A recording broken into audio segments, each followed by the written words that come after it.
Hello viewers and welcome to the latest episode of the GI Huddle. Tim Ball here, editor of Gambling Insider, and I'm with Sequoyah Simermeyer, chairman of the National Indian Gaming Commission. Sequoyah, thanks very much for joining us. Oh, thank you, Tim, for the chance. I appreciate it. It's great to speak to you again. Obviously you spoke to us for the recent CEO special for Gaming America magazine, and just got a copy here for the camera, for the viewers. Yeah. How did you kind of find that process? What did it mean to you to kind of, reflect on your story and be involved?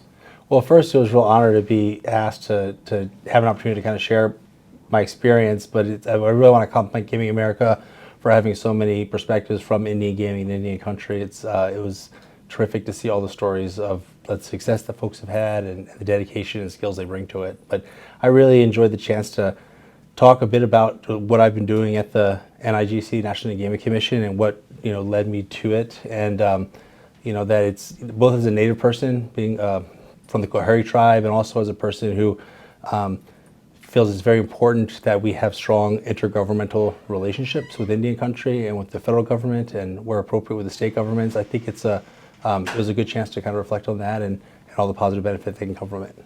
Mm-hmm. A couple of stories that were interesting from the interview.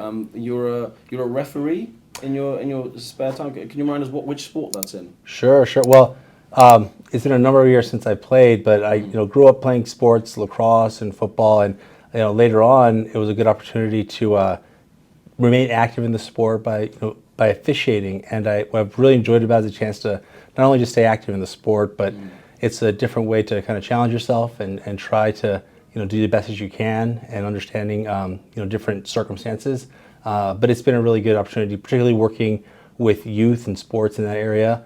It's been a great chance to just kind of see their growth and see how they can benefit from it in ways that I have, and I hope others do too. Is it tough being a referee? Is it sometimes maybe a thankless task?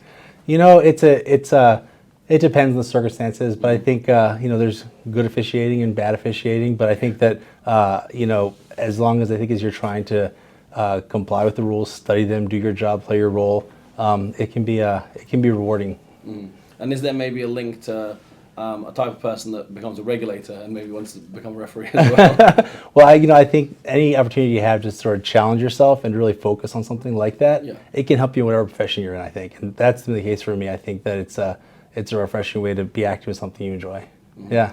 Another theme that came out quite strongly in your interview, but also the other tribal interviewees that we had, was a family theme, an idea of family within the tribe, because it's not just obviously you are running a casino for profit, but those profits, in fact, that might not be the right phrase. You make money from the casino, but it goes back into the community more within a tribe.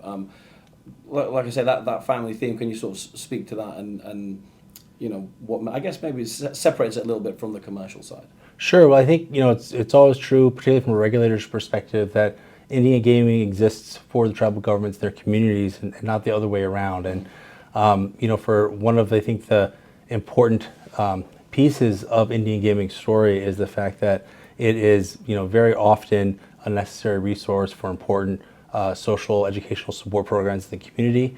It's a strong way it's an opportunity for tribes to develop stronger intergovernmental relationships with neighboring jurisdictions, and it can be a real lifeblood resource for many people in the community. So I think that particularly tribal leadership, in the dynamic that exists between regulators at the tribal level and operations, have a real sense of responsibility to tend to and cultivate the resource so that it can benefit the community in many times very needed ways. Mm-hmm. I think on that note, it's definitely worth mentioning that at the Global Gaming Awards Las Vegas, San Manuel band Mission Indians won the Responsibility Award, Responsible Business Award of the Year, and they've done that 3 times in a row, the first organization to do that. So I think that certainly speaks to that kind of a community and responsibility feel. If you're to reflect on tribal gaming so far this year, what are the kind of words that come to your mind off the top of your head? Well, I think from a regulator's perspective, it's been pretty exciting. A lot of the discussion and opportunities we've had to look at what the future of Indian gaming from a regulator's perspective might hold, and what we can do to support that and meet our responsibilities as a regulator.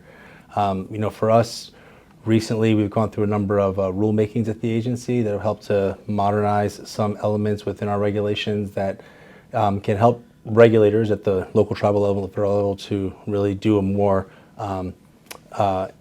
provide more tools for assessing risk and addressing it.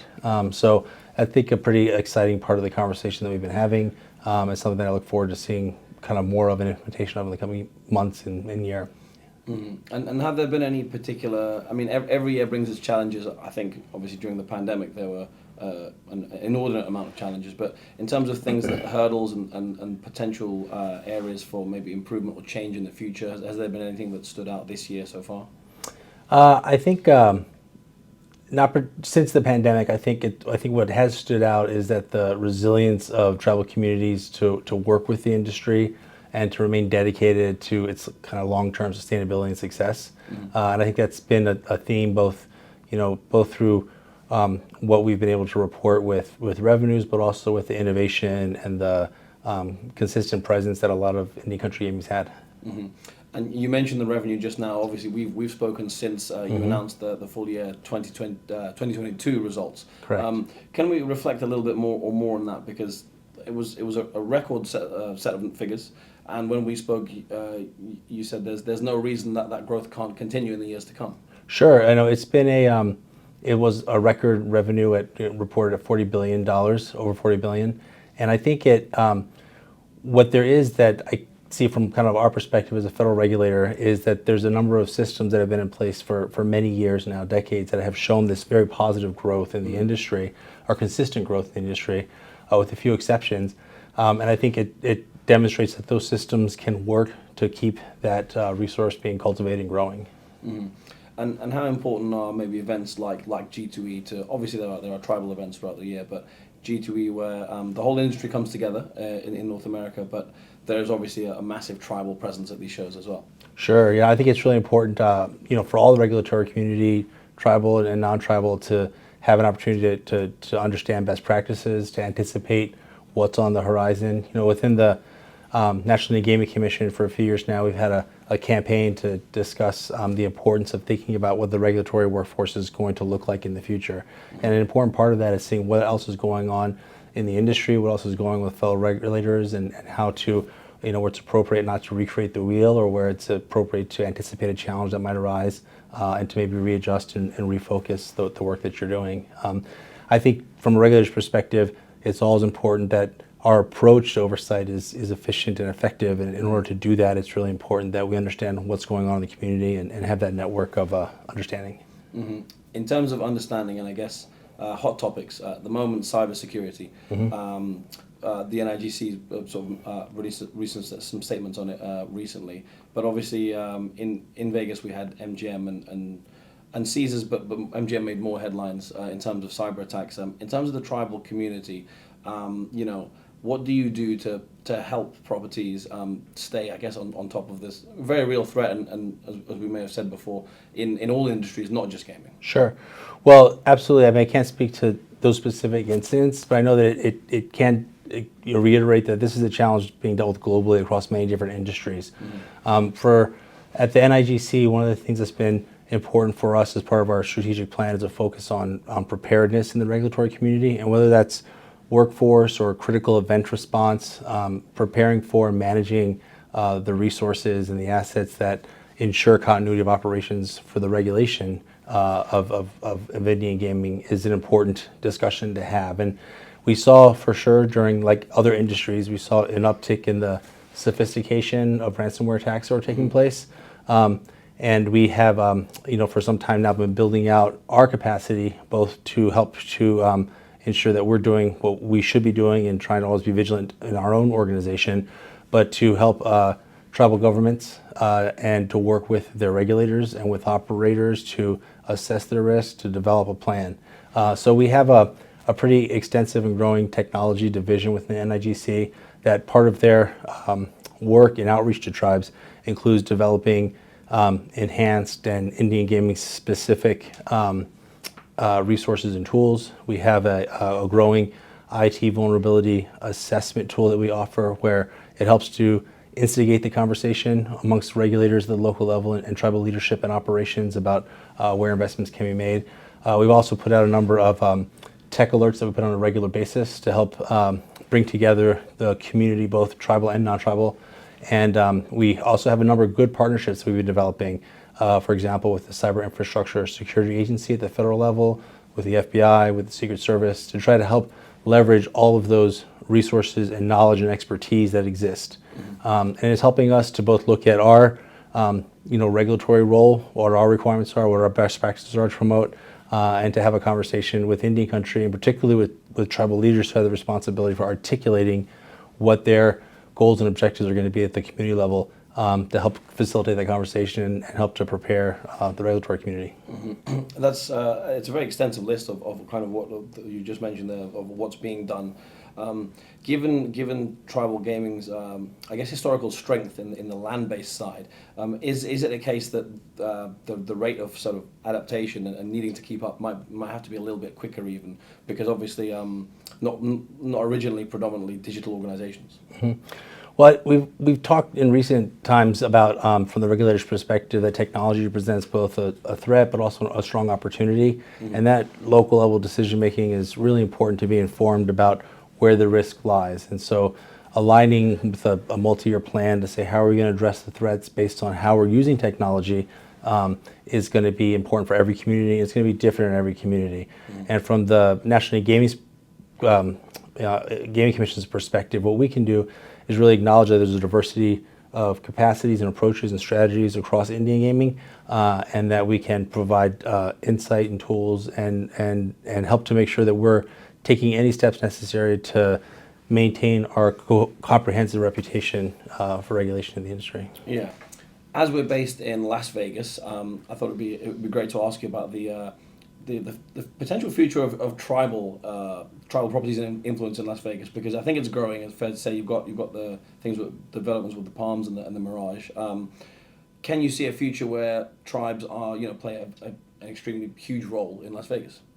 Sure. Well, I think those examples you gave are good examples of where tribal leadership has made the decision that they're going to kind of leverage their expertise and their experience and their approach to the industry outside of their jurisdiction, outside of gaming under the Indian Gaming Regulatory Act, and like you see in other this jurisdiction, other jurisdictions, they work cooperatively with the jurisdiction to kind of meet the standards and bring their approach to that part of the industry. So, I mean, it's an exciting prospect. Will it? Do you think it would change much in Las Vegas, or really it's kind of a both tribal and commercial casinos know what works, and effectively it might just be a carrying on of a tried and tested formula type thing? Sure, I think it definitely brings the commercial and tribal gaming industry closer together.